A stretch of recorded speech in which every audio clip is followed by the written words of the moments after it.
ಮೇಳದ ಸಾಧು ಹೇಳಿದಂತಹ ಬೆಟ್ಟದ ಬಳಿ ನಾವು ಬರ್ತಾ ಇದ್ದೇವೆ. ಮೇಲ್ಗಡೆ ತುದಿಯಲ್ಲಿ ಕಾಣ್ತಕ್ಕಂತಹ ಇದು ಕಣಿವೆಯ ರಾಮೇಶ್ವರ ದೇವರ ಎದುರಿಗಿರುವಂತಹ ಓಂ ಬೆಟ್ಟ.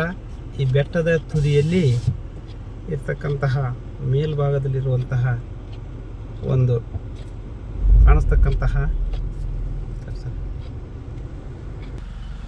ನೋಡಿ, ಈಗ ಆ ಯತಿ ಹೇಳಿದಂಥ ಕುಂಭಮೇಳದ ನಾಗಾಸಾಧು ಹೇಳಿದಂತಹ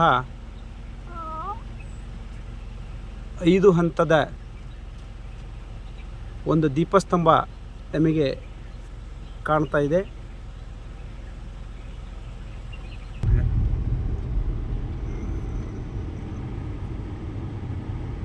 ಇದು ಕಣಿವೆ ಸಿದ್ದೇಶ್ವರ ದೇವಸ್ಥಾನ.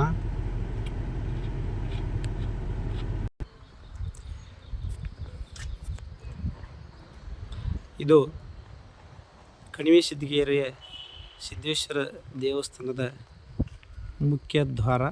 ಮುಖ್ಯದ್ವಾರದ ಬಳಿ ನಾವು ಬರ್ತಾ ಇದ್ದೇವೆ. ಇದರ ಲಲಾಟದಲ್ಲಿ ಗಜಲಕ್ಷ್ಮಿಯ ಶಿಲ್ಪವಿರುವುದು ಕಂಡುಬರುತ್ತದೆ. ಇದು ಸಿದ್ದೇಶ್ವರ ದೇವಾಲಯದ ಬೆಟ್ಟ. ಹಿಂದೆ ಇದಕ್ಕೆ ಭಗವತಿ ಘಟ್ಟದ ರಾಮೇಶ್ವರ ದೇವರು ಎನ್ನುವಂಥ ಶಾಸನೋಕ್ತ ಉಲ್ಲೇಖ ಇರತಕ್ಕಂತಹ ಒಂದು ದೇವಾಲಯ ಇದಾಗಿದೆ. ಇಲ್ಲಿ ವಿಶೇಷವಾಗಿ ಕಾಣುವಂತಹ ಶಿಲ್ಪವೆಂದರೆ ನಾಥ್ ಪಂಥದ ಮತ್ಸ್ಯೇಂದ್ರನ ವಿಗ್ರಹಗಳು ಇಲ್ಲಿ ಕಂಡುಬರುತ್ತವೆ. ನೋಡಿ, ಶಿರಸಾಸನದ ಮೇಲೆ ಕುಳಿತಕ್ಕಂತಹ ಮತ್ಸ್ಯ, ಅದರ ಮೇಲೆ ಕುಳಿತಕ್ಕಂಥ ಮತ್ಸ್ಯೇಂದ್ರ, ಅದೇ ರೀತಿ ಇಲ್ಲಿ ಮತ್ಸ್ಯದ ಮೇಲೆ ಕುಳಿತಕ್ಕಂತಹ ಈ ಶಿಲ್ಪ ಇಲ್ಲಿ ಕಂಡುಬರ್ತದೆ. ಅದು ಓಂ ಬೆಟ್ಟದ ಮೇಲಿರುವಂತಹ ಒಂದು ದೀಪಸ್ತಂಭ. ಆ ಏನು ಮಹಾಸಾಧು ಹೇಳಿದಂತಹ 5 ಹಂತಗಳ ದೀಪಸ್ತಂಭ ಅಲ್ಲಿ ಕಾಣ್ತಕ್ಕಂಥದ್ದು ಎದುರಿನ ಬೆಟ್ಟದಲ್ಲಿ. ಆ ಬೆಟ್ಟದಿಂದ ಒಳಗಡೆ ಇರತಕ್ಕಂತಹ ಲಿಂಗುವಿಗೆ ಅದು ಪ್ರತಿಬಿಂಬಿಸ್ತದೆ ಅನ್ನುವಂಥ ಮಾತನ್ನು ಹೇಳಿದ್ದಾನೆ. ಆ ಲಿಂಗವನ್ನು ನಾವಿಲ್ಲಿ ಶಾಸನೋಕ್ತ ಭಗವತಿ ಘಟ್ಟದ ಜಮದಗ್ನಿ ರಾಮೇಶ್ವರ ದೇವರ ಶಿಲ್ಪ. ಇದು ರಾಮೇಶ್ವರ ಶಿಲ್ಪ.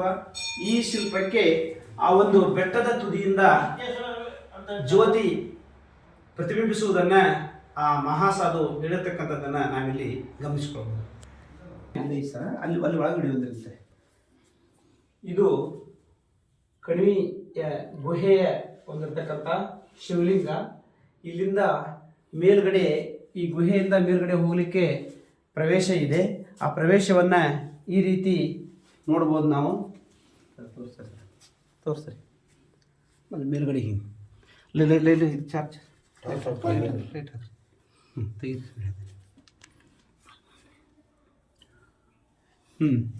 ಈ ಭಾಗದಲ್ಲಿ ಹತ್ಕೊಳ್ತಾ ಹೋದಂಥ ಸಂದರ್ಭದಲ್ಲಿ ಅಲ್ಲಿ ಒಳಗಡೆಗೆ ಒಂದು 4-5 ಜನ ಕೂಡಿರುವಷ್ಟು ವಿಶಾಲವಾದ ಜಾಗ ಇದೆ ಅನ್ನುವಂಥದ್ದನ್ನು ಇಲ್ಲಿ ಮಾಹಿತಿಯಿಂದ ತಿಳಿದು ಬರ್ತದೆ. ಈ ಗವಿ ಒಳಗೆ ಬಿಟ್ಟಾಗ ಖಂಡಿಬಾಗುಲ್ ಅಂತ ಐತ್ರಿ, ಅಲ್ಲಿ ರಾಮತೀರ್ಥ ಅಂತ ಐತ್ರಿ. ರಾಮತೀರ್ಥದ ಬೈ ಆ ಕೋಳಿ ಒಂದು ಹಿಂದ್ಗಡಿಗೆ ಕಾಮಿ ಬಿಟ್ಟಾಗ ಕೋಳಿ ಹೋಗಿ ಪಾಸ್ ಆತ್ರಿ ಅಲ್ಲಿ ರಾಮತೀರ್ಥಕ್ಕೆ. ಕೋಳಿ ಕೂಗ್ತ್ರಿ ಅದು. ಅವಾಗ ಈ ಕಾಯಿ ಮಾತ್ರ ಹೊರಗೆ ಬರ್ಲಿರಿ ಅಂತ ಹೇಳಿದ್ರಿ ಯಜಮಾನ್ರಿ ಹಿರಿಯರು. ಅದನ್ನ ಹೇಳಿದ್ರಿ. ಈಗ ಅಲ್ಲಿ ಜಾಗ ಐತಿ ಅಂದ್ರಲ್ಲ, ಏನು ಕುಂದ್ರಕ ಒಂದು 5-6 ಮಂದಿ ಕುಂದ್ರೊಟ್ಟು ಅಲ್ಲಿ ಜಾಗ ಐತ್ರಿ ಅಲ್ಲಿ. ಈಗ ಸ್ವಲ್ಪ ಜನ ಈಗ ಕಾಣ್ತು ನೋಡಿದ್ರಿ, ನೋಡಿ ಕೇಳಿದ್ರಿ. ಅಲ್ಲಿ ಒಂದು 5-6 ಮಂದಿ ಕುಂದ್ರಬೋದ್ರಿ. ಅಲ್ಲಿ ಮಟ್ಟ ಹೋಗ್ಯಾವ್ರಿ ನಾವು ನೋಡಕ್ಕಾಗಿ ಹೋಗಿದ್ವಿ. ಹೋಗಿದ್ರಿ. ಸರಿ ಓಕೆ.